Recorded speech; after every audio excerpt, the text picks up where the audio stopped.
Bonjour à tous et bienvenue dans Produits de merde, l'émission préférée des industriels de l'agroalimentaire, selon un panel non représentatif de la profession. Le chocolat fait partie de ces produits nobles qu'on aime offrir. Les boîtes respirent le luxe, la tradition, la gourmandise, la déforestation, le travail des enfants, l'excès de sucre et de matières grasses bas de gamme. Aujourd'hui, nous allons faire un tour d'horizon excessivement complet du marché du chocolat en Europe, tenu par une poignée de multinationales qui nous vendent un prix et un emballage et bien peu de cacao. Bien sûr, le goût est subjectif, mais le rapport qualité-prix l'est beaucoup moins, surtout si on intègre des paramètres écologiques et sociaux. Après cette vidéo, vous serez bien mieux équipé pour faire votre choix en évitant les pièges, les arnaques et les produits de merde. Bon appétit, bon courage et bonne chance. Mais qu'est-ce que c'est que cette matière? Vous appelez ça du fromage, vous? Bon, on me sert ça dans une auberge, le tavernier se prend une quiche dans sa tête. Mais qu'est-ce que c'est que ça? C'est de la merde, monsieur. C'est de la merde? Ah, c'est de la merde, c'est tout. C'est pas de la charcuterie, ça, c'est de la merde. C'est scandaleux, je sais pas combien ça coûte, comment vous avez payé ce truc-là, mais moi je...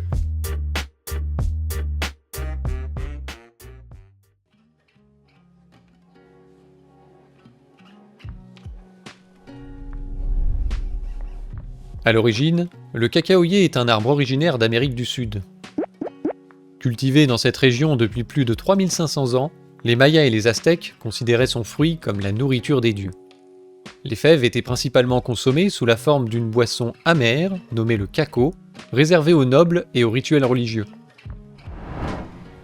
La découverte de l'Amérique par Christophe Colomb en 1492 marque le premier contact extérieur avec le cacao. Un sac de fèves leur sera offert par des Aztèques, mais il sera jeté par-dessus bord quelques temps plus tard, confondu avec des crottes de lapin. C'est en 1502 que les Espagnols découvrent la boisson chocolatée locale, fabriquée à partir des fèves de cacao. Progressivement adoptés par les voyageurs espagnols, ils en deviennent de plus en plus friands, et en 1527, cette boisson traverse l'Atlantique en direction de la cour d'Espagne, où elle deviendra le nouveau breuvage à la mode. La recette est bien sûr adaptée au goût européen. Du sucre et du lait sont ajoutés pour couper l'amertume naturelle, et le piment est vite remplacé par de la vanille. Le chocolat sera consommé progressivement dans toutes les cours d'Europe durant le siècle suivant et deviendra un produit très prisé de l'aristocratie, au même titre que le thé ou le café.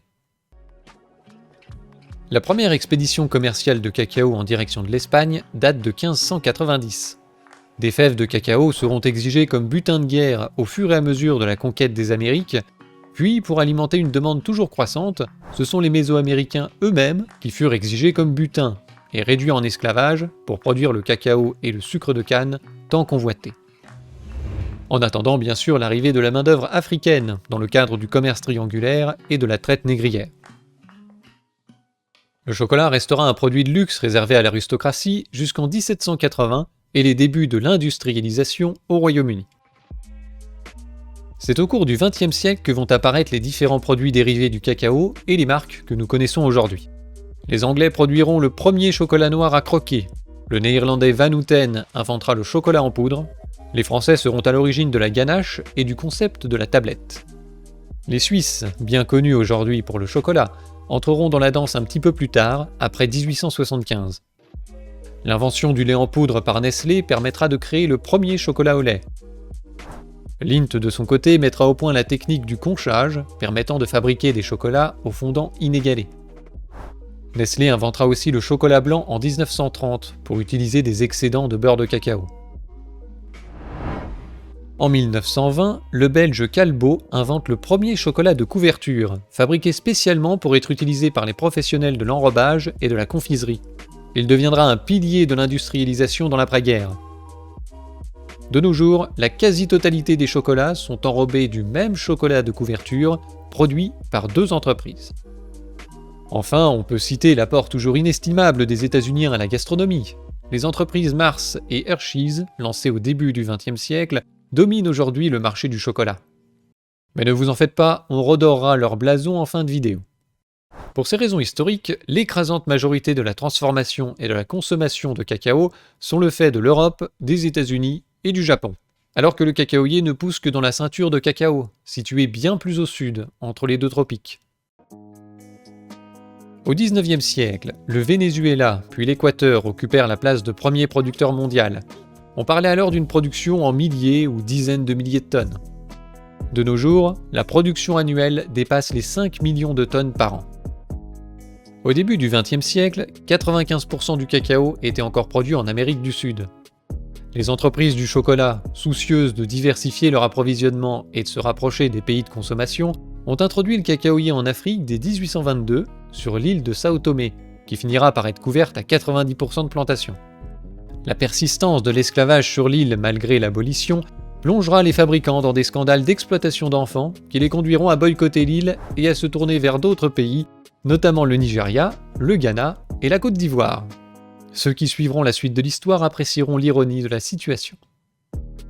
C'est ainsi que le Ghana fut le premier producteur mondial de cacao de 1911 à 1978, où il sera détrôné par la Côte d'Ivoire, leader incontesté depuis lors, qui concentre 40% de la production mondiale. Mais cela au prix d'une destruction écologique et sociale considérable. De nos jours, 75% de la production de cacao mondiale vient d'Afrique, et elle alimente 90% des besoins européens.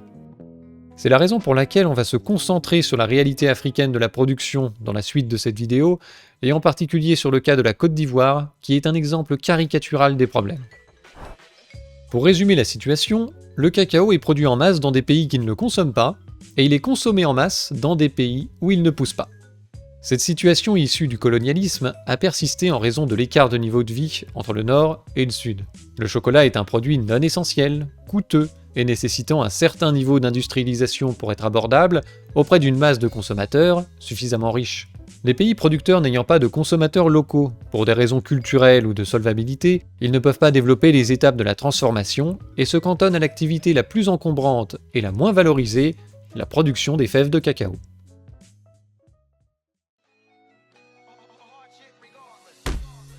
Ces 40 dernières années, on peut dire que le cacao a largement contribué à bousiller la Côte d'Ivoire.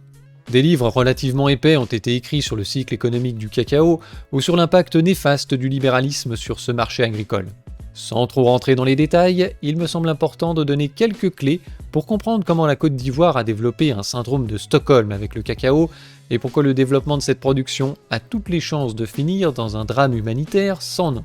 Vous verrez aussi que ces réalités économiques ont un impact sur la qualité du produit et sur d'éventuelles turpitudes morales chez les consommateurs, source d'angoisse terrible pour les industriels du chocolat que l'on ne manquera pas d'alimenter aujourd'hui.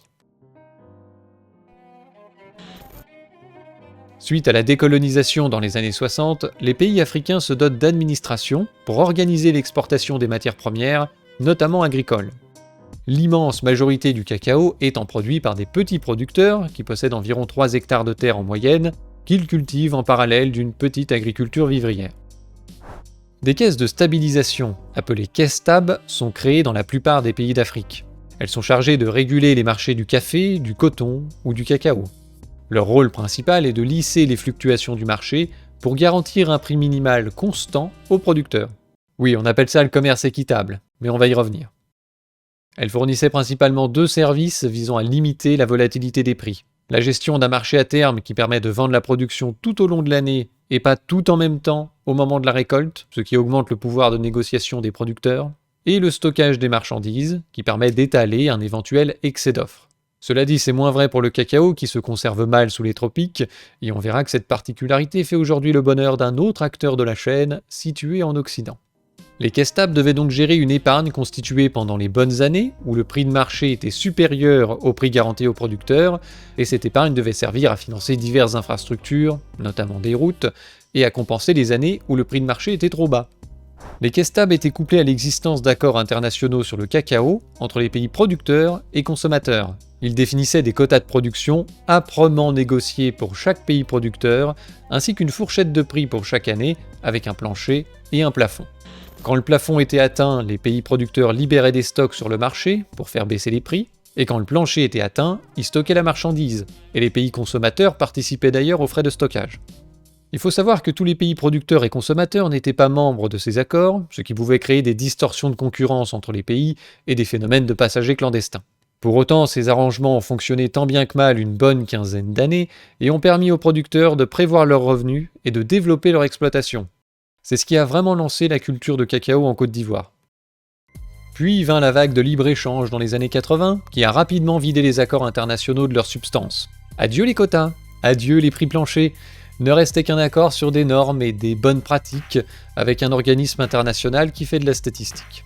Parallèlement, sous la pression du FMI et de la Banque mondiale, les marchés agricoles ont été libéralisés dans les pays d'Afrique au fur et à mesure que des turpitudes financières les conduisaient à recourir à leurs services. Les caisses stables furent supprimées, accusées de bloquer le marché, d'être corrompues et de servir à alimenter des caisses noires pour les gouvernements et leurs proches. Ce qui était tout à fait exact. Toutefois, elles assuraient au moins un prix minimum aux producteurs et faisaient globalement leur travail. Elles ont été remplacées par des organismes tout autant corrompus, qui taxent les producteurs parfois abusivement, et ne publient aucun compte de leurs dépenses qui sont tenues secrètes. Par contre, ils encadrent plus le marché, et c'est ce qui plaît au FMI, bien plus que les considérations sur la corruption. Bon, ils sont depuis revenus à des considérations un peu plus interventionnistes, mais j'ai dit qu'on rentrait pas dans les détails. Ainsi, le marché du cacao fut libéré des régulations qui encadraient les prix de vente, la gestion des surplus, et surtout, les quotas de production. Tout le monde pouvait produire autant qu'il le voulait, vendre à qui il voulait, au prix où il le voulait. Car nous sommes tous égaux sur le marché, n'est-ce pas? Il n'a pas fallu longtemps pour que le prix du cacao ne s'effondre. La part des producteurs dans le prix d'une tablette de chocolat est passée de 23% à 7%. Je vous laisse deviner dans quelle poche est passée la différence. Le petit niveau de vie des producteurs a été divisé par 3, ne leur permettant plus d'envoyer leurs enfants à l'école, qui ont dû aller travailler dans les plantations pour assurer leur pitance. D'autant plus que les producteurs ne touchent qu'environ 60% du prix indiqué à la bourse, et parfois moins dans les zones reculées. On verra pourquoi. Une situation assez paradoxale s'est installée à partir des années 80, où la production de cacao et le nombre de producteurs n'a cessé d'augmenter, alors que cette culture ne permettait plus de vivre et à peine de survivre. La raison vient du fait que la décision de planter du cacao n'est pas tellement liée à l'évolution de son prix de vente. Le boom du cacao est intimement lié à des phénomènes de migration interne et externe aux pays producteurs qui viennent profiter de la rente forestière. Donc pour faire du cacao, il vous faut des migrants et de la forêt. Les dérégulations du marché du cacao ont créé un appel d'air pour tous ceux qui cultivent des terres difficiles ou fatiguées. Ils se déplacent dans les zones forestières, espérant mieux gagner leur vie. Sur place, ils cultivent un produit qui a un bon rendement, pas trop chiant, et qu'ils ont un espoir de vendre sur les marchés. Donc on va éviter tous les produits en concurrence avec l'agriculture ultra subventionnée du Nord. Le cacaoyer remplit toutes ces conditions. Il commence à donner des fruits au bout de 3 à 5 ans, et sa culture est très facile et rentable dans le sol fertile des forêts, pendant 15 à 20 ans, avant le déclin des rendements. Pour les migrants, il y a aussi l'espoir de la constitution d'un patrimoine. Déjà, ils font le pari qu'ils ne seront pas délogés avant de commencer à gagner de l'argent, et que sur le long terme, ils deviendront propriétaires de la parcelle qu'ils occupent, en raison de considérations locales un peu particulières du droit de propriété. Encore une fois, je ne vais pas rentrer dans les détails, mais les problèmes fonciers en Côte d'Ivoire font partie de ces sujets qui risquent de se régler localement à la machette. Le mode de production rudimentaire conduit à un rendement relativement faible, de 500 kg à l'hectare en moyenne, qui pourrait être multiplié par 4 ou 5 dans des conditions optimales.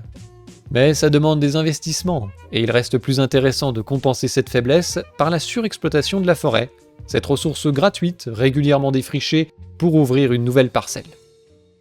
C'est d'ailleurs pour ça qu'une baisse des cours prolongée du cacao peut conduire à une augmentation de la déforestation, parce qu'il est plus rentable de cultiver une grande parcelle peu entretenue qu'une petite parcelle optimisée. Il en va de même pour les plantations vieillissantes demandant plus de travail. Elles sont souvent délaissées au profit d'une nouvelle taille dans la forêt. C'est ainsi que les forêts de Côte d'Ivoire se sont évaporées. Elles couvraient 16 millions d'hectares dans les années 60, il n'en restait plus que la moitié en 1990 et à peine 20% en 2015. Et il n'y a plus rien. C'est ironiquement dans les zones protégées que la déforestation a été la plus intensive.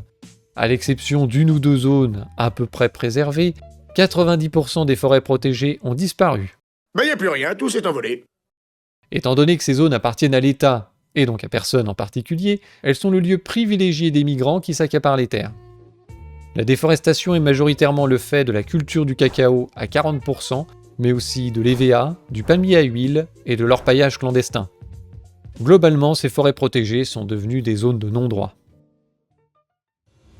Ce mode de production non mécanisé a besoin d'une main-d'œuvre abondante et pas chère. On va donc placer sur la parcelle l'être le plus vulnérable du monde capitaliste après le chômeur et le migrant mineur. Une véritable filière de trafic d'êtres humains s'est développée pour fournir de la main-d'œuvre aux plantations. Des enfants ayant entre 10 et 15 ans pour la plupart sont achetés à leur famille ou collectés au bord des routes par des passeurs qui leur promettent la richesse dans les plantations. Combien d'enfants ont quitté le village pour aller en Côte d'Ivoire? À ce jour, 130. Quel âge ont les enfants quand ils partent? 12, 13, 14 ans.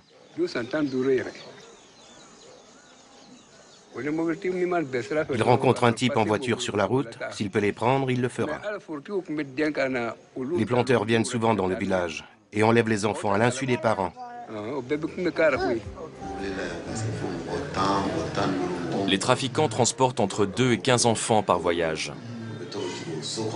Ils vont en autocar jusqu'à Korogo, en Côte d'Ivoire, où ils disposent d'un lieu où les enfants sont retenus avant d'être vendus aux fermiers. Les enfants viennent généralement des régions environnantes. Les trafiquants les emmènent à la frontière en autocar et ensuite traversent la frontière, en moto ou en taxi par des petites routes. Fraîchement descendus d'un bus en provenance du nord de la Côte d'Ivoire, du Burkina Faso ou plus récemment du Mali, les enfants seront tout autant exploités que la forêt. Ils travailleront plusieurs années sans toucher de salaire, en échange de l'opportunité de ne pas crever de faim, ce qui constitue déjà une amélioration des conditions de vie pour certains. On chauffe beaucoup, on dort en bas de les bois, on ne dort pas dans les maisons bien propres, les moustiques, tout ça là. En fin d'année, tu tombes malade, tu dois partir à l'hôpital, tu dois dépenser, donc fin compte, quand tu vas trop calculer, tu ne dégages rien. Mais comme on n'a rien à faire, c'est pour avoir à manger seulement, c'est ça. Dans le meilleur des cas, son propriétaire finira par lui octroyer une parcelle qu'il pourra exploiter pour son propre compte en échange d'une location ou d'un partage de la production. Une fois qu'il aura tout payé, il pourra profiter de ses premiers revenus du cacao, c'est-à-dire que dalle, entre 1 et 2 euros par jour. Tous les jeunes qui travaillent ici sont arrivés enfants. Ils sont là depuis des années, prisonniers de la forêt. C'est le cas d'Aziz. Les parents sont restés là-bas? Oui, ils sont à Burkina. Ah, ça? Ils sont à Burkina. Burkina, ouais. Ouais. Tu les vois pas? Oui, je ne les vois pas. Depuis 6 ans comme ça, je n'ai jamais vu mon père. Ah, tu es arrivé à 15 ans? Ouais, ça ne peut pas arriver là. Non, tu es arrivé à 15 ans? Ouais. Tu as maintenant 21 ans? Voilà, c'est 21 ans comme ça. Ah, ça fait beaucoup de temps sans voir ses parents. Oh, il y a beaucoup de souffrances. Tu es retourné au Burkina ou jamais? Non, je n'ai pas encore retourné. Depuis que tu es venu? Hein? Depuis que tu es venu? Ouais, depuis quand je suis venu là, je n'ai pas encore retourné. Pourquoi? Parce que c'est cette année-là que j'ai eu l'argent. J'ai commencé à eu l'argent. Voilà le secret le plus sombre des plantations clandestines du cacao. Aziz vient de travailler 5 ans gratuitement. Et cette année, pour la première fois, son patron lui a donné une petite parcelle de cacao. Il a pu vendre ce cacao et enfin toucher un peu d'argent. Travail contre nourriture, puis paiement en nature. Nous découvrons que le système est généralisé dans les champs du Gwandébé. Ali vient de recevoir la première parcelle de son patron. Il ne te donne pas l'argent ici? Non, il ne me donne pas. Il n'est pas me donné, j'ai travaillé jusqu'à... Il dit voilà pour toi, j'ai travaillé. Il m'a donné. Donc tu as travaillé gratuit pendant 6 ans? Voilà. C'est comme du travail esclave, ça. Hein? C'est comme du travail esclave, ça. Oui, c'est comme déjà, mais comme tu voulais pour toi. Mais c'est que tu as donné, ça ne produit pas? Non, maintenant ça produit. Parce que j'ai gagné chaque demi cette année-là. Un sac et demi, c'est 180 kilos de cacao. 210 €. C'est désormais ce qu'Ali va gagner chaque année.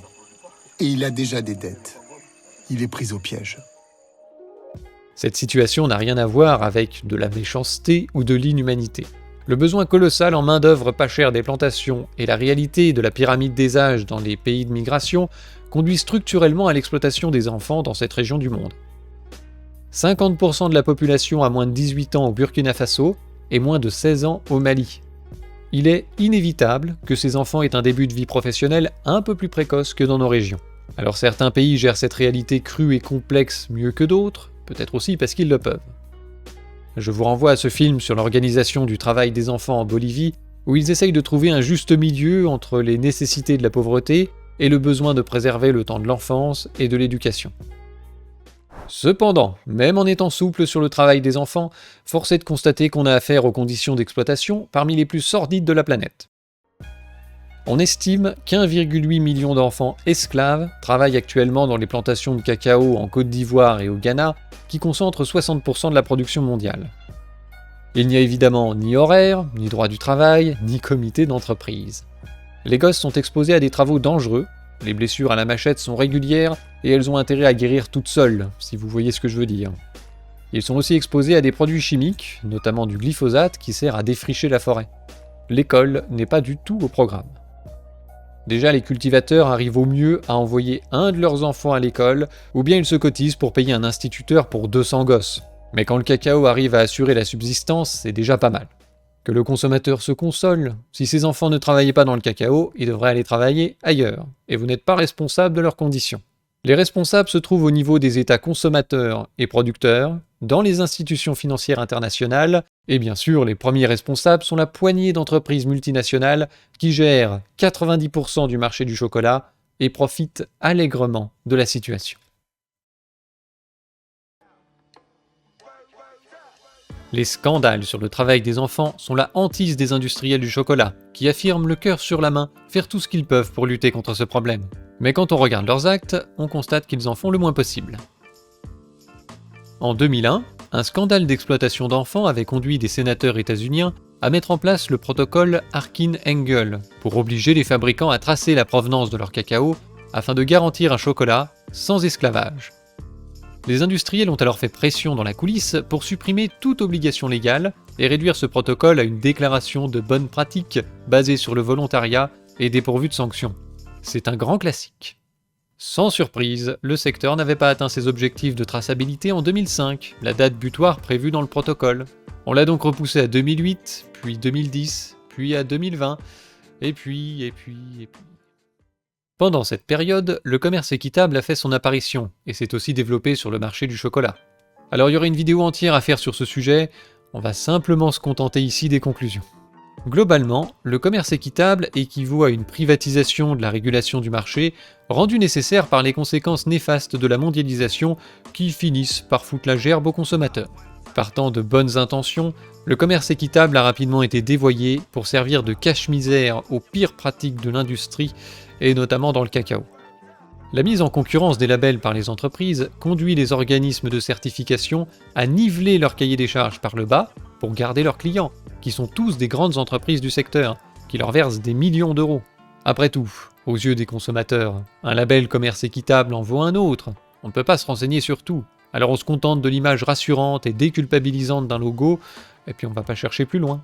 Et ça, les entreprises l'ont bien comprise, et certaines ont lancé leur propre label équitable ou durable, aux ambitions minimalistes et pas toujours transparentes. Certains logos d'entreprise ne sont associés à aucun cahier des charges.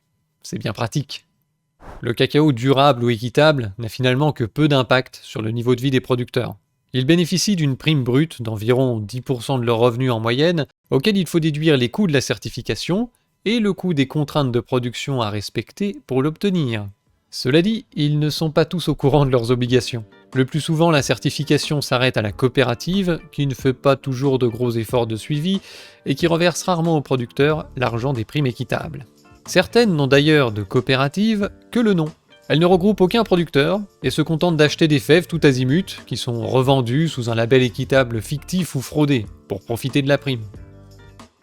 Près de 50% du cacao durable serait frauduleux. Quelle horreur! Les certifications sont obtenues par de faux papiers, la provenance du cacao est trafiquée, les contrôles des organismes sont rares et annoncés à l'avance. On parle d'une mafia qui se serait développée autour du cacao certifié. Depuis que Mars et Lindt ont annoncé vouloir s'approvisionner à 100% en cacao durable, des centaines de milliers de tonnes de cacao durable sont apparues comme par magie en Côte d'Ivoire. Alors soit les producteurs sont des agents agiles du capitalisme mondialisé, soit il y a une fraude massive à la certification que l'on fait semblant de pouvoir gérer. De temps en temps, un exportateur exclut une de ses coopératives de sa liste de fournisseurs durables. D'autres essayent de contrôler eux-mêmes le sérieux des coopératives. Mais bon, le principe de la fraude, c'est qu'elle est cachée. Et finalement, tant que l'exportateur a un papier suffisamment crédible pour le dédouaner de sa responsabilité, c'est le principal et il n'ira pas chercher plus loin. S'il y a un scandale, il pourra toujours se présenter comme une victime. Nous avons été trompés, des sanctions seront prises, et nous allons renforcer les contrôles. Eh ben voyons. Tout le monde aujourd'hui affirme se fournir en cacao durable, alors que ce n'est pas la majorité de la production. C'est à se demander où passe le reste. Avec le temps, les consommateurs ont globalement perdu confiance dans le commerce équitable. Il existe encore des labels sérieux dans tout un tas de domaines, mais dans le chocolat, ça a surtout servi à duper les consommateurs ou à leur faire passer des hausses de prix substantielles pour un investissement modique. Un demi-centime d'euro par tablette de 100 grammes. Bon, visiblement, le saint marché ne règle pas tous les problèmes, une fois de plus. Alors en 2019, le Ghana et la Côte d'Ivoire se sont associés pour exiger une prime de 400 $ par tonne de fèves en plus du cours de bourse, afin d'augmenter le revenu des producteurs. Certains industriels ont joué le jeu, mais d'autres ont utilisé le Covid comme prétexte pour ne pas payer, ou bien ils se sont arrangés pour contourner le processus, par exemple en expédiant les fèves clandestinement depuis un autre pays. Ils savent pourtant que la faiblesse des revenus des producteurs est la première raison qui oblige leurs enfants à travailler et qui les oblige à aller acheter des enfants ailleurs. Mais ça bouge aussi du côté des pays consommateurs. Enfin, façon de parler. La même année, donc en 2019, les Pays-Bas ont lancé une nouvelle farce pour rassurer les consommateurs. Le devoir de diligence raisonnable en matière de travail des enfants.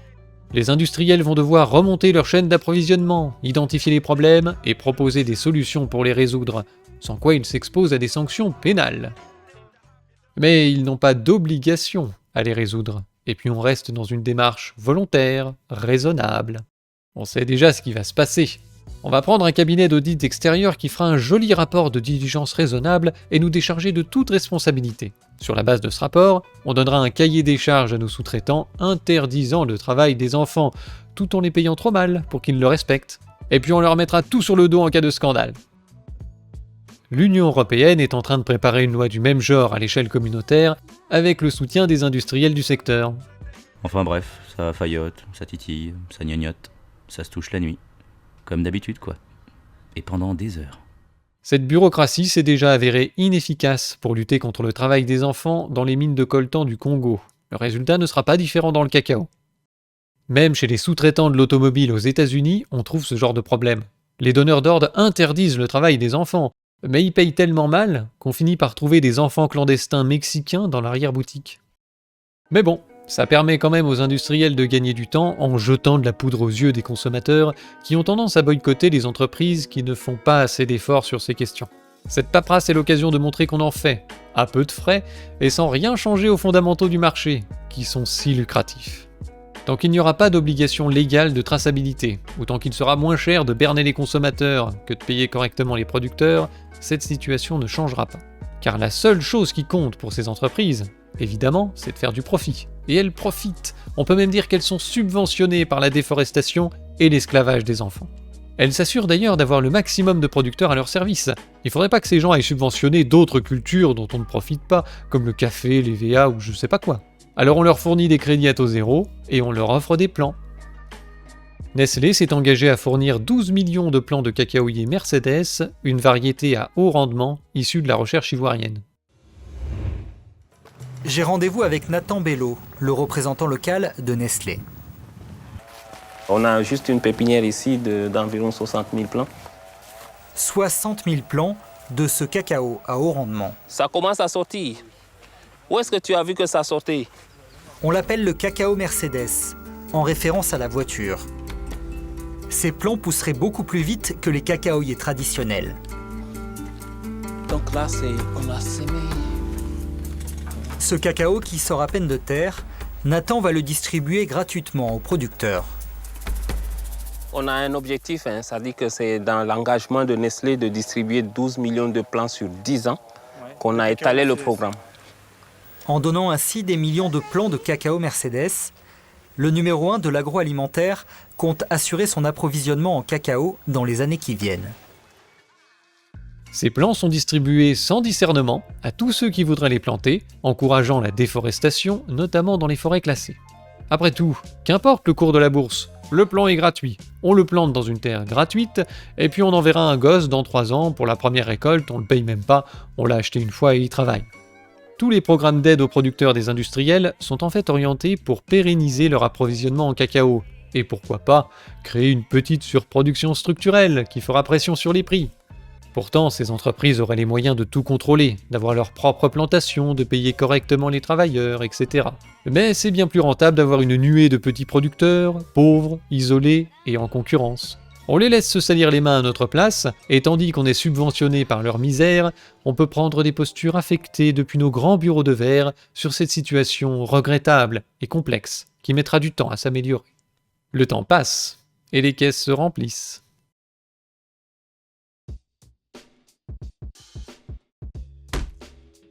Je pense que vous avez compris les grandes lignes des réalités économiques et sociales qui se cachent derrière le cacao africain qui compose 90% du chocolat consommé en Europe. Alors c'est moins pire ailleurs dans le monde, et même s'il y aurait encore beaucoup de choses à dire, on va maintenant s'intéresser au produit en lui-même.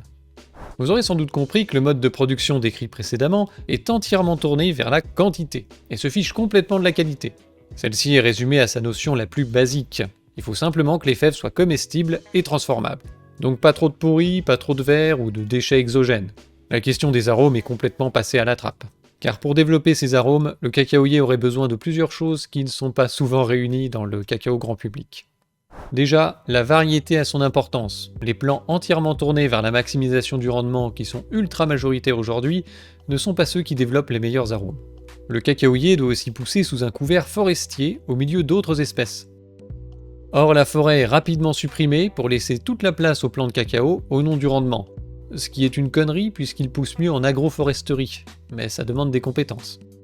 Le sol est donc pourri par un usage incontrôlé de toutes sortes d'herbicides et parfois par des pollutions issues d'activités voisines des plantations, comme l'orpaillage clandestin. Tête rouge, c'est juste la couleur du bouchon. Il est vendu partout en lisière de la forêt. Il n'y a pas le nom de l'herbicide sur la bouteille. Ça, on ne sait pas ce que c'est. C'est chinois. Donc ça, c'est pourquoi? C'est pour tuer herbe. Pour tuer herbe. Voilà. Vous tuez d'abord les herbes et vous plantez le cacao. Voilà, c'est comme ça. Donc on prend, on met au dos, on met un médicament et puis on pompe. Et tous les jeunes qu'on voit avec ça, là, dans la brousse, oui. C'est le même produit? Oui. C'est du glyphosate? Oui. Vous connaissez le glyphosate? Bon, on connaît le nom, mais on ne sait pas ce qu'il fait. Seulement qu'on tue les herbes et puis on plante cacao. Mais personne ne vous a dit ce que c'était, si c'était dangereux ou pas? On ne nous a jamais dit ça. Que c'est dangereux, que ça peut tuer, on ne nous a pas dit ça. D'accord. Mais quand vous voyez le petit bonhomme avec les protections comme ça, vous vous dites pas... Bon, on sait qu'il faut te protéger avant de pomper, mais comme on n'a pas de protège, on est obligé de pomper comme ça. D'accord. Et c'est comme ça que le cacao, il avance? Voilà, c'est comme ça. D'accord. Ça y est, c'est quand tu tues et que tu plantes le cacao, herbe là, ça vient pas vite. Ça veut dire que le cacao là, ça pousse. Voilà, ça développe avant herbe. D'accord. Et comment vous faites pour que les arbres ils soient tout blancs comme ça? Les arbres, ça là, ouais. On met feu. Ouais. On met feu. On met les bois secs à côté du bois et puis on met feu, c'est feu là qui brûle. Ah, c'est comme ça. Voilà. Et après, vous avez plus de place pour le cacao. Voilà. D'accord. C'est ça. Le cacaoyer n'étant pas fait pour pousser au soleil, il faut doper le plant avec des engrais. La surexploitation du sol qui en découle induit la surexploitation des métaux lourds qui s'y trouvent naturellement, ce qui augmente leur concentration dans le plant, puis dans la fève. Et c'est la raison principale pour laquelle un grand nombre de tablettes de chocolat de grande consommation présentent un taux de cadmium un peu limite. Peut-être pas assez pour être alarmiste, mais suffisamment pour que les organismes sanitaires s'y intéressent. La récolte du cacao en Côte d'Ivoire se fait tout au long de l'année avec une campagne principale en octobre, novembre et décembre, qui concentre 50 à 60% de la récolte. Les cabosses, le fruit du cacaoyer, sont ramassées et ouvertes à la main. Elles contiennent les précieuses fèves de cacao enveloppées dans leur mucilage. La macération du mucilage pendant 5 à 7 jours est une étape très importante pour le développement des arômes de la fève. Elle se fait dans la plantation immédiatement après la récolte pour des raisons de conservation. Le plus souvent, on place simplement les fèves dans des feuilles de bananier, à même le sol, ce qui peut donner des résultats aléatoires. De plus, les fèves ne sont pas toujours très bien triées. Les taches noires qui parsèment ce tas sont des fèves pourries qu'il faudrait retirer. Elles vont donner un goût âcre à toutes les autres fèves. Les producteurs ne roulant pas sur l'or, on ne peut pas s'attendre à ce qu'ils en jettent la moitié. Et parfois, le besoin d'un revenu immédiat les conduise à bâcler la macération. On m'a expliqué qu'il fallait faire attention aux fèves qu'on achète en Côte d'Ivoire au moment de la rentrée des classes. Les fèves sont ensuite séchées jusqu'à un taux de 8% pour ne pas moisir. Évidemment, ils n'ont pas d'instrument, donc là aussi il peut y avoir des ratés. Elles sont ensuite conditionnées dans des sacs en jute de 40 kg en général. Là aussi, ils peuvent prendre un petit peu ce qui leur passe sous la main. Ce sera le travail du pisteur de sortir les fèves des plantations, qui sont souvent éloignées des axes principaux. Après une vérification sommaire de la qualité, il achète les fèves environ 1 € le kilo pour le compte d'un exportateur ou d'une coopérative. Les prix peuvent être encore plus bas dans les zones reculées, même quand un prix plancher est fixé par l'État.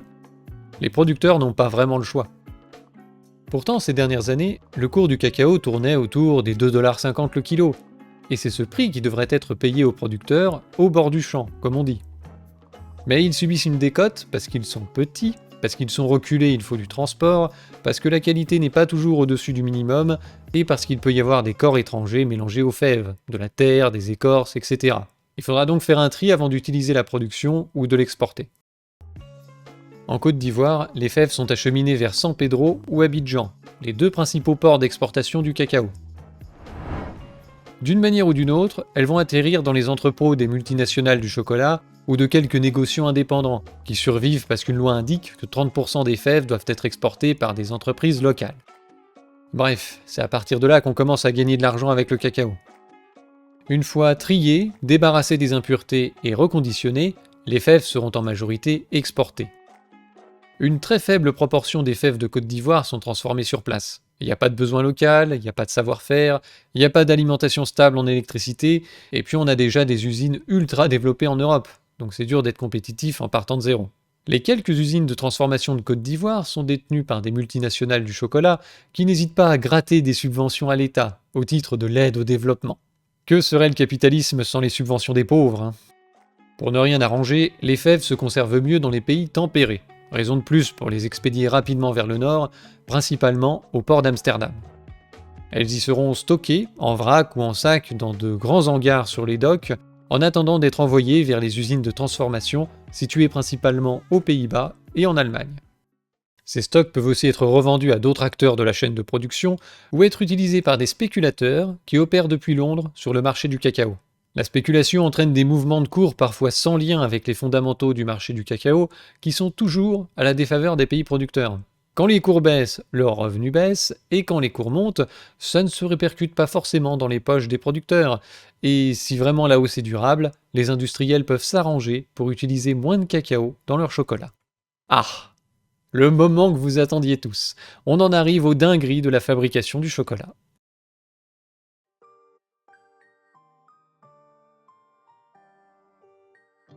On pourrait penser que le Ghana et la Côte d'Ivoire, pesant 60% de la production mondiale de cacao, ils auraient les moyens d'imposer quelques conditions bien légitimes sur ce marché.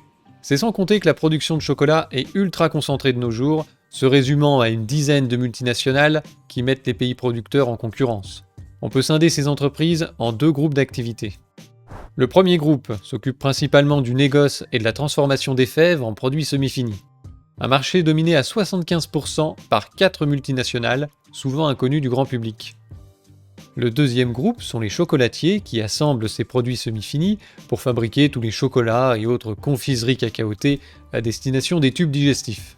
Un marché un peu moins concentré, bien que là aussi, 6 entreprises pèsent 60% du chiffre d'affaires mondial.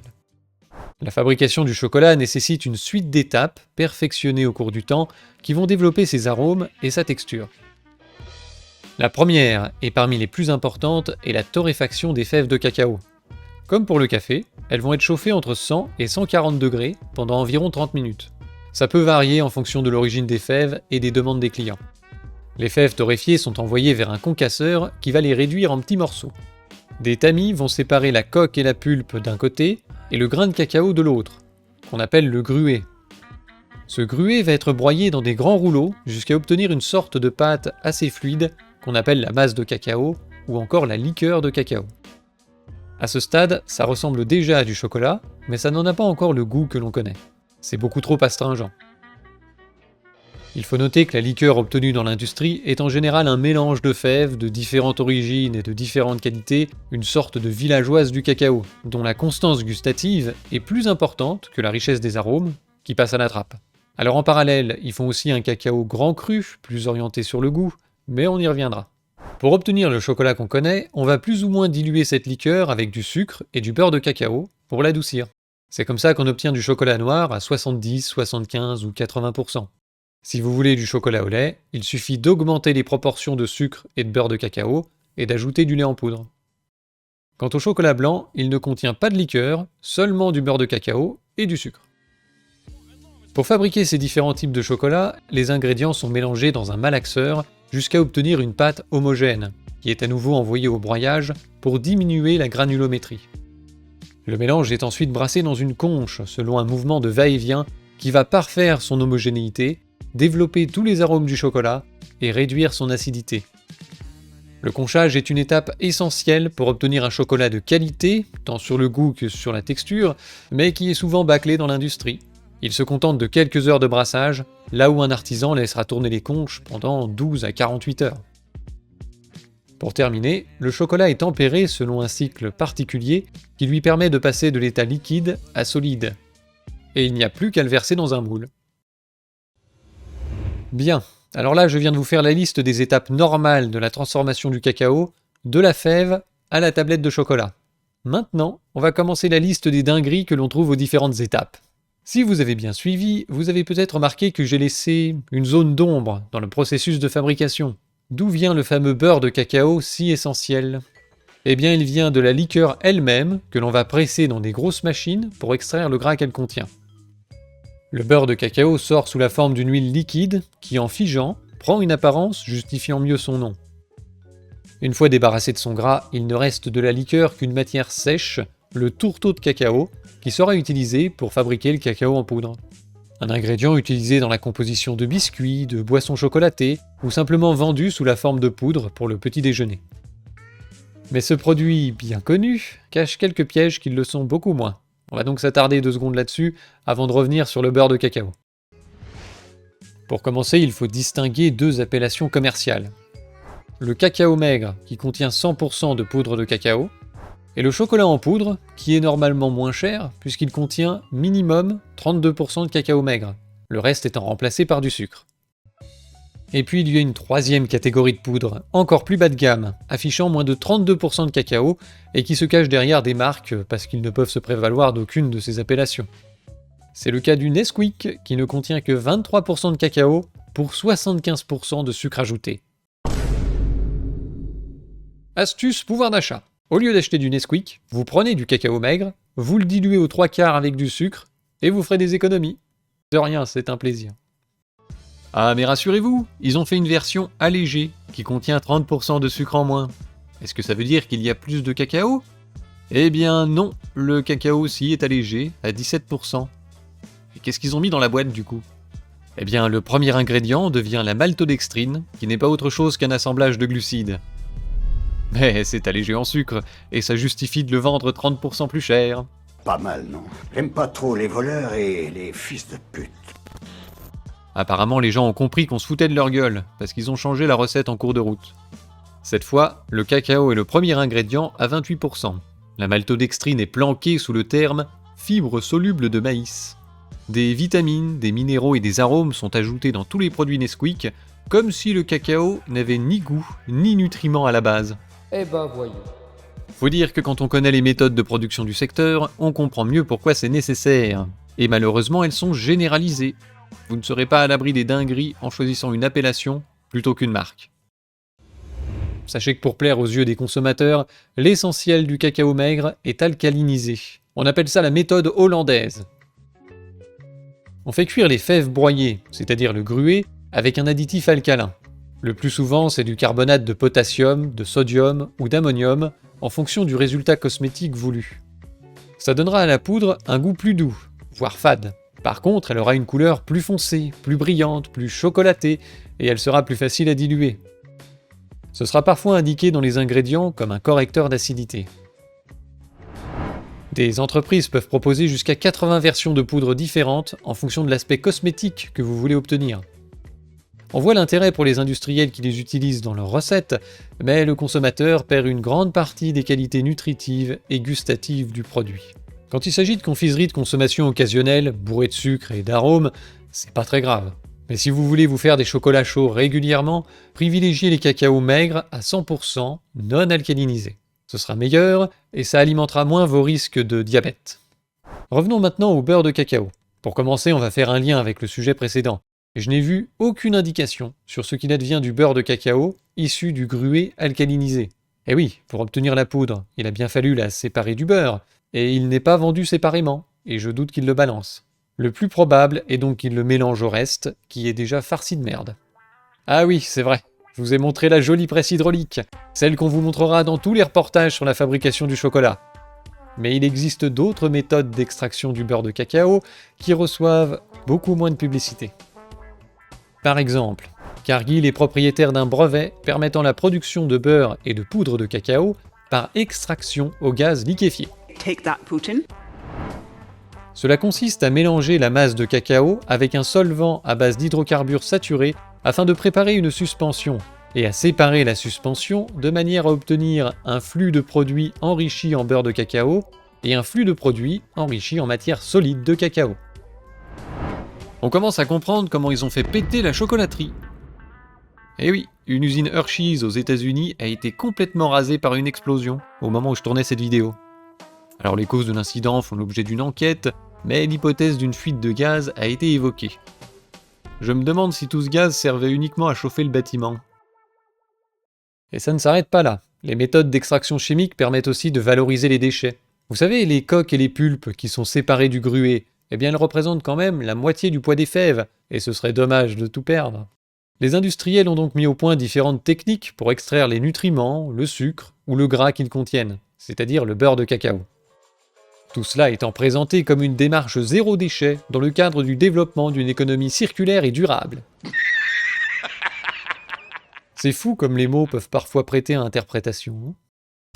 Les déchets broyés sont placés dans un bain de solvant, le plus souvent de l'éthanol ou de l'hexane, ou un mélange des deux. Le tout est brassé par une machine de type mécanique, ou plus récemment à ultrasons, qui va permettre de séparer les différents éléments. On récupère environ 16% du poids des déchets en beurre de cacao. On récupère aussi diverses molécules propres au cacao qui seront utilisées dans la cosmétique. Pour en revenir aux poudres, le tourteau aussi peut subir le même traitement. Après une première pression à froid, on finit de dégraisser la matière sèche au solvant pour récupérer le maximum de beurre de cacao. Ce qui reste sera vendu sous forme de poudre à faible teneur en matière grasse. Et bah oui, comment est-ce qu'ils font pour obtenir des poudres avec différents taux de matière grasse ? Est-ce que c'est uniquement par pressage mécanique à froid ? Eh ben on n'en sait rien. Les fabricants n'ont aucune obligation de mentionner le traitement par solvant sur l'étiquette, puisqu'il s'agit d'un auxiliaire technologique et pas d'un ingrédient de la recette. Vous n'avez aucun moyen de le savoir, sauf si le fabricant indique clairement qu'il n'a pas utilisé de solvant dans sa recette. C'est le cas de ce cacao maigre Bonne Terre, qui est indiqué sans solvant. Par contre, quand on clique sur les ingrédients, eh bien on s'aperçoit qu'il a été alcalinisé, traité au carbonate de potassium. Oh merde! Oh, c'est con ça! Pas facile d'acheter du cacao de nos jours, hein. Trouver du cacao maigre, sans solvant, non alcalinisé, c'est compliqué. Revenons à nos auxiliaires. Donc, auxiliaires technologiques, c'est des additifs qu'on peut utiliser sans les déclarer. Donc, si par exemple, toi, tu es sensible à un de ces produits-là, tu ne pourras pas savoir qu'il y en a. D'accord ? Donc, ces produits-là, c'est quoi ? Il y a, je ne sais plus, 17 catégories. Il y a les solvants, par exemple, les solvants l'hexane. Les gens ne savent pas, mais la plupart des huiles, que ce soit les huiles alimentaires ou le beurre de cacao, par exemple, des huiles comme celle-là, sont extraites au solvant organique, cancérigène. Donc, quand on c'est pas marqué. Non, c'est pas marqué. Et est-ce que les pouvoirs publics, c'est légal. C'est la réglementation européenne qui vous dit qu'un auxiliaire technologique n'a pas à être déclaré, peut ne pas être déclaré, n'est pas déclarable. Donc vous le déclarez pas quand on est industriel. On le met, on le déclare pas. Sachez qu'il existe une controverse sur l'utilisation du beurre de cacao extrait par solvant dans l'alimentaire, puisque les coques des fèves sont en contact avec toutes sortes de polluants potentiels. Mais surtout, la séparation du beurre et des solvants entraîne la désodorisation du beurre de cacao, qui perd tous ses arômes. Alors c'est pas très grave si on l'utilise dans la cosmétique ou pour réaliser des glaçages, mais il sert aussi à la fabrication du chocolat. Si j'ai bien compris, ils sont quand même obligés de le mélanger à du beurre correctement traité pour que le produit final ait un petit peu de goût. Mais les dingueries ne s'arrêtent pas là. En raison de la popularité du chocolat au lait qui nécessite plus de beurre de cacao, des fabricants ne s'emmerdent même plus à trier les coques et le gruer. La fève est entièrement broyée et envoyée à la presse avant un deuxième dégraissage au solvant. Ou bien ils font directement un premier dégraissage chimique au solvant, au gaz liquéfié ou je ne sais quelle autre méthode de dingue. L'objectif ici est d'obtenir une matière qu'on aura le droit d'appeler beurre de cacao, produite au prix le plus bas possible. Bien entendu, on sera obligé de supprimer le goût dégueulasse de ce produit maltraité issu de fèves de mer de premier prix. Voilà donc comment sont fabriquées les principales pièces du puzzle de nos chocolats. On a une liqueur de cacao se résumant à une villageoise de fèves bas de gamme, contenant de vrais morceaux de déforestation et de travail des enfants. Un beurre de cacao, parfois alcalinisé, parfois désodorisé, et pouvant contenir des traces de solvant ou de butane. Et enfin une poudre de cacao dénaturée pour donner du brillant et de la couleur aux produits industriels sans goût. C'est de la merde, mais c'est pas grave, on ajoutera des arômes. Et puis c'est plus pratique quand on veut obtenir un goût stable, parce que c'est ça que les gens veulent, hein? Quand le goût est différent, c'est bizarre, il a dû se passer quelque chose. Peut-être que ce n'est pas toujours le bon critère. Ces différentes briques sont vendues telles quelles aux chocolatiers, mais peuvent aussi servir à leur fabriquer d'autres produits semi-finis, comme le chocolat de couverture, dont on va parler dans un instant. Comme pour les poudres, tout ce merdier est décliné en une myriade de variantes en fonction de l'utilité, de la qualité ou du prix souhaité par le client. Il est donc temps maintenant de passer au maillon final de la fabrication du chocolat. Si vous n'avez pas encore gerbé, ça va venir.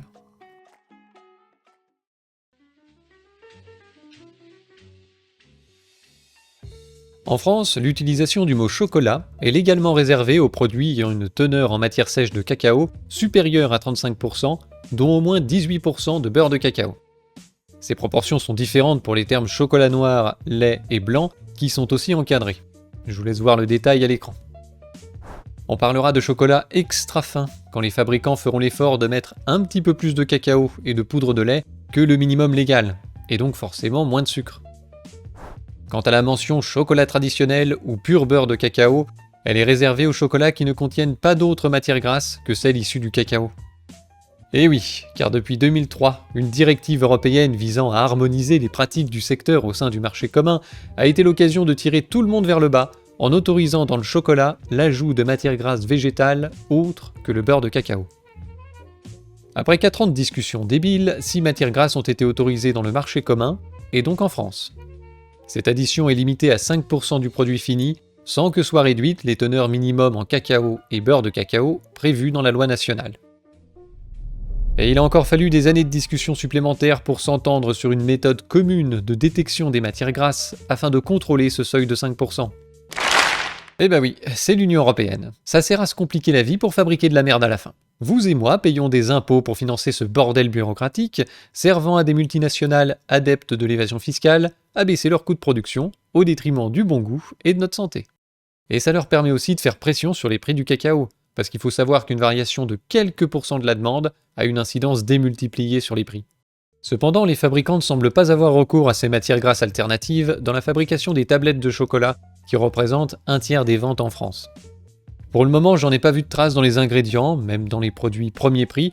Par contre, on va y trouver du beurre laitier en petites proportions, sans doute pour améliorer la texture ou le goût. En tout cas, quand il y a du beurre laitier, c'est pas bon signe, évitez de payer ça trop cher. Le problème des tablettes industrielles, c'est qu'elles ont souvent très peu de goût, en raison de la piètre qualité des matières premières utilisées, d'autant que les fabricants se contentent des quantités minimales de cacao prévues par la loi. Alors on compense la fadeur en ajoutant des arômes de vanille, puisque l'arôme chocolat est interdit dans le chocolat. Du coup, ces produits ont surtout un goût de sucre et de vanille, avec une vague idée de cacao en arrière-fond. Tant que vous y trouvez votre plaisir, c'est le principal, puisque c'est à ça que ça sert. Mais sachez qu'il existe des chocolats conçus pour le goût et pas pour le prix, qui sont plus riches, plus tanniques, plus fruités, plus diversifiés. Plus chocolatés, quoi, finalement. Dans les tablettes, il faut surtout faire attention aux arnaques marketing, et notamment les changements de recettes cachées. L'astuce est simple. On attire le consommateur avec un produit généreux, et une fois qu'on l'a fidélisé, on diminue le pourcentage de matière noble que l'on remplace par du sucre. Et il n'y a plus rien. C'est vendu au même prix, et on n'a aucune obligation de le mentionner sur l'emballage. Le seul moyen de s'en rendre compte est de comparer la composition sur les anciens emballages et sur les nouveaux à chaque fois que vous rachetez le produit. C'est pratique, hein? En cette période d'inflation, je ne serais pas surpris qu'il y ait eu quelques changements de recettes qu'on a oublié de vous annoncer. Si les tablettes en France semblent épargnées par l'ajout de matières grasses végétales, il faut savoir que des ersatz de chocolat dépassant largement les seuils de 5% pullulent dans de nombreux pays du monde qui sont moins exigeants sur la définition du chocolat, et ils peuvent être désignés comme tels. On trouve aussi ce genre de produits à la vente en Europe, par contre ils ne peuvent pas prétendre à l'appellation chocolat. Au mieux, ce sont des confiseries cacaotées. L'enfance de nos amis belges a été bercée par l'une de ces merdes. Le Kweetjescrips, un truc originaire des Pays-Bas. Cette barre peut imiter l'apparence du chocolat et la couleur, mais elle n'en contient pas. C'est à près de 90% un mélange de sucre et de graisse végétale de coco et de palme. Tu les sens les coussins d'huile? Le cacao en poudre arrive derrière le lactose et sert seulement à pouvoir désigner le produit comme une confiserie au cacao maigre sans prendre un procès. Gustativement, ce sont donc les arômes ajoutés qui font le boulot. Des arômes de chocolat? On sait pas, c'est pas précisé, mais ça doit être autorisé puisque ce produit n'est pas du chocolat. Et c'est comme ça qu'on arrive à 9,50€ le kilo, et c'est hyper cher pour ce que c'est. À ce prix-là, vous avez des tablettes de chocolat qui ont au moins le mérite d'avoir le droit d'être nommées comme telles. Ces matières grasses sont le grand secret des chocolatiers. Certains en utilisent tellement qu'on devrait les appeler des graissiers. Ces matières sont fournies par les grandes entreprises de la transformation du cacao ou par des entreprises spécialisées dans le commerce d'huile, comme Bunge, qui a développé toute une gamme de produits pour remplacer le beurre de cacao. Bienvenue, mesdames, messieurs, dans le monde merveilleux des CBE, CBS et CBR. Des équivalents, des substituts ou des remplaçants du beurre de cacao.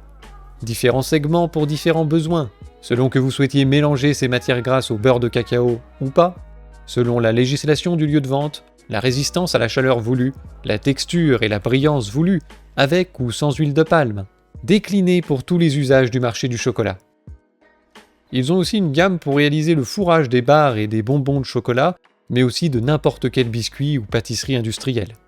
Grâce à ces matières, les fabricants sont capables de diluer la teneur en cacao dans tous leurs produits ou de le remplacer totalement en gardant le même aspect et la même texture.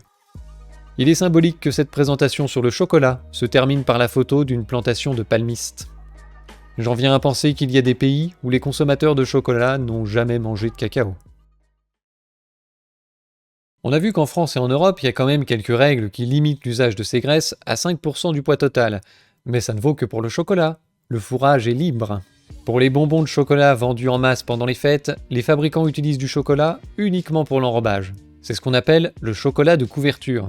Il a une plus forte teneur en beurre de cacao, qui lui confère une viscosité pratique pour l'enrobage.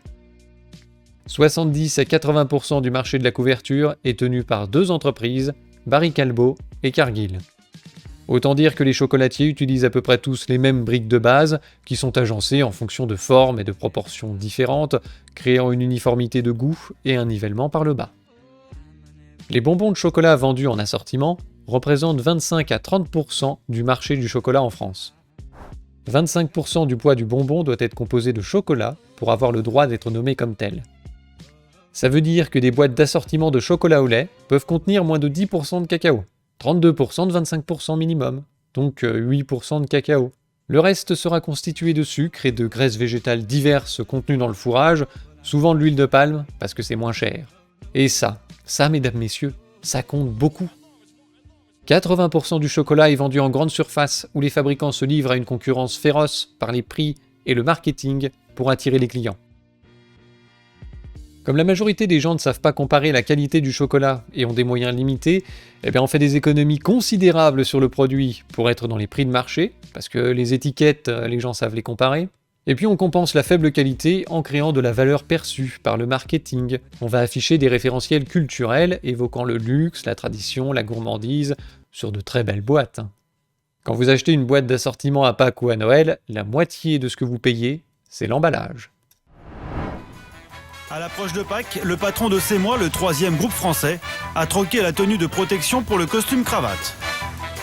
Avec son responsable marketing, il fait le tour des supermarchés pour épier la concurrence. C'est ainsi qu'il découvre le tour de passe-passe, réussi par un concurrent. au kilo est à 24,70 €, donc celle de là-bas est pratiquement 2 fois plus chère au kilo. Des chocolats à 24,70 € le kilo, et comme par magie quelques rayons plus loin, à 52,70 € le kilo, soit plus du double. Et à l'intérieur, c'est le même chocolat? C'est le même assortiment que leur boîte classique. Donc c'est le même chocolat? Ah oui, tout à fait. Et c'est quoi la différence alors? Ah bah c'est une boîte avec un enrobage or et un ruban.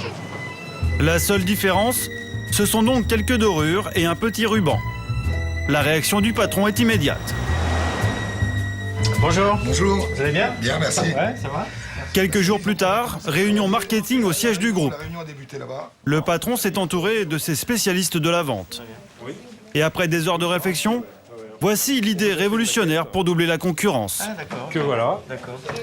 Donc, c'est la concrétisation de ce que vous avez sous les yeux. C'est pas mal, ça. Une boîte avec des dorures et un petit ruban. Donc, on utilise des couleurs qui vont évoquer le goût. Les couleurs chaudes, les couleurs chocolat, les nuances de marron, les noirs. On peut penser que les gros plaquages or, c'est sans doute un peu fini. Donc, on utilise l'or en petites touches. Et toujours le nœud, parce qu'on a un nœud vraiment collé.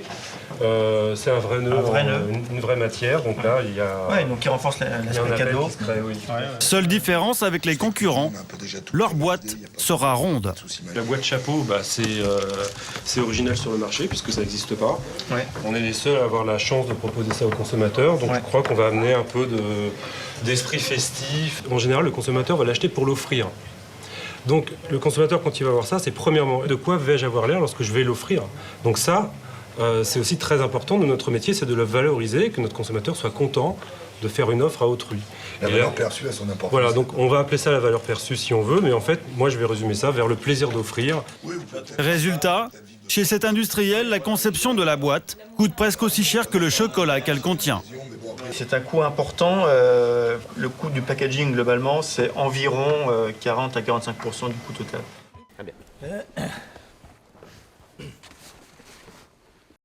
Fuir la grande surface pour se précipiter chez le petit commerce du coin n'est pas forcément gage de qualité. Des chocolatiers industriels proposent des catalogues entiers de produits finis à destination des petits commerçants qu'ils pourront revendre 4 fois le prix que ça coûte. C'est ce qu'on trouve en général dans les boulangeries-pâtisseries. Ça ne me pose aucun problème, sauf quand certains ont le culot de prétendre que c'est fait maison. Même les chocolatiers spécialisés ont recours à des produits industriels. Alors dans les chaînes de magasins, c'est une évidence, rien n'est produit sur place, mais c'est aussi le cas chez les chocolatiers indépendants qui ont parfois recours à des produits finis pour élargir leur gamme. Quant au chocolat qu'ils fabriquent eux-mêmes, ils utilisent des briques fournies par les industriels. Ils vont acheter du chocolat de couverture prêt à l'emploi, des matières grasses pour le fourrage, du sucre, des noisettes, etc. Leur boulot se résume à la réalisation d'assemblages plus ou moins originaux et à de la mise en forme. Donc on n'a pas tellement affaire à des chocolatiers, mais plutôt à des confiseurs.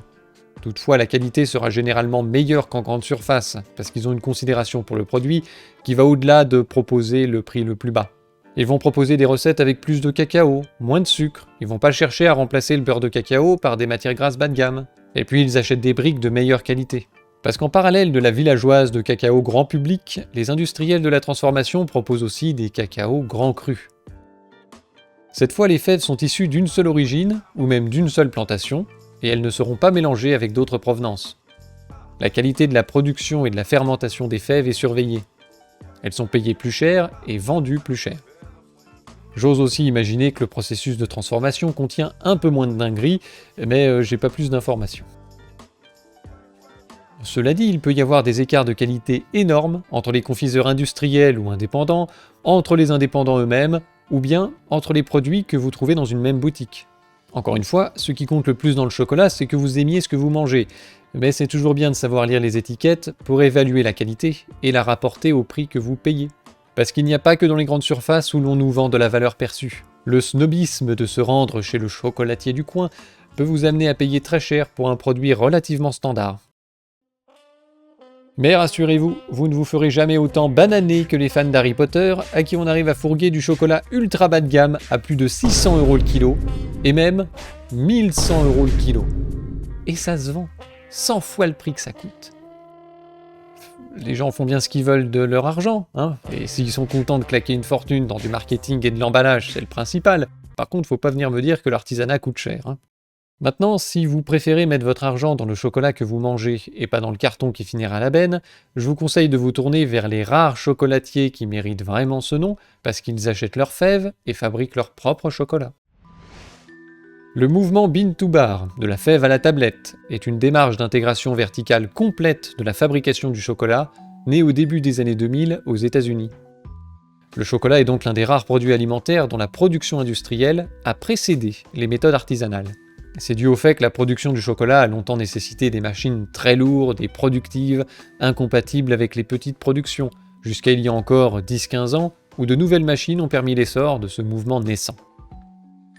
Dans le Bean to Bar, on prend en compte les externalités sociales et écologiques de la production pour assurer une plus juste rémunération des producteurs, ainsi qu'une traçabilité et une meilleure qualité aux consommateurs. Le chocolatier sait d'où viennent les fèves et comment elles ont été produites. Il s'implique dans la vie des plantations en encourageant l'agriculture bio ou l'agroforesterie et en payant plus cher pour ça. Il va payer 2, 3, 4 fois le prix du marché directement aux producteurs. Il sélectionne soigneusement les fèves qui serviront à fabriquer le chocolat, dont il maîtrise toutes les étapes de la production, auxquelles il insuffle sa propre vision de la qualité. Préparez-vous à découvrir des saveurs différentes d'un chocolatier à l'autre, puisqu'ils n'utilisent pas les mêmes fèves, ni les mêmes méthodes de production, et quand on agrémente en plus ce chocolat avec d'autres ingrédients, les possibilités deviennent infinies. Un monde de saveurs reste à explorer dans le chocolat artisanal, bien loin de la villageoise de fèves bas de gamme désodorisée, bourrée de sucre et de vanille, de nos chers industriels du chocolat, qui travaillent parfois si mal qu'ils bousillent les gosses au début de la chaîne de production, et à la fin. Sur 3000 chocolatiers en France, il y en a à peine une cinquantaine qui peuvent se réclamer d'une démarche Bean to Bar. Certains s'en approchent, mais ne complètent pas toutes les étapes. Ils achètent encore du beurre de cacao, ils sous-traitent une partie du processus, etc. L'appellation Bean to Bar n'étant pas réglementée, il est aussi possible que des vendeurs en abusent, bien qu'elle ne soit pas encore très connue. En tout cas, si vous cherchez du chocolat de qualité, je vous encourage à vous tourner vers ce type d'artisan.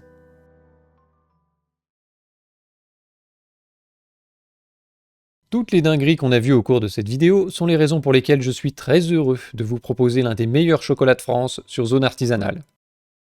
Lancé en 2018, Camaïos est la réunion de 3 passionnés du cacao.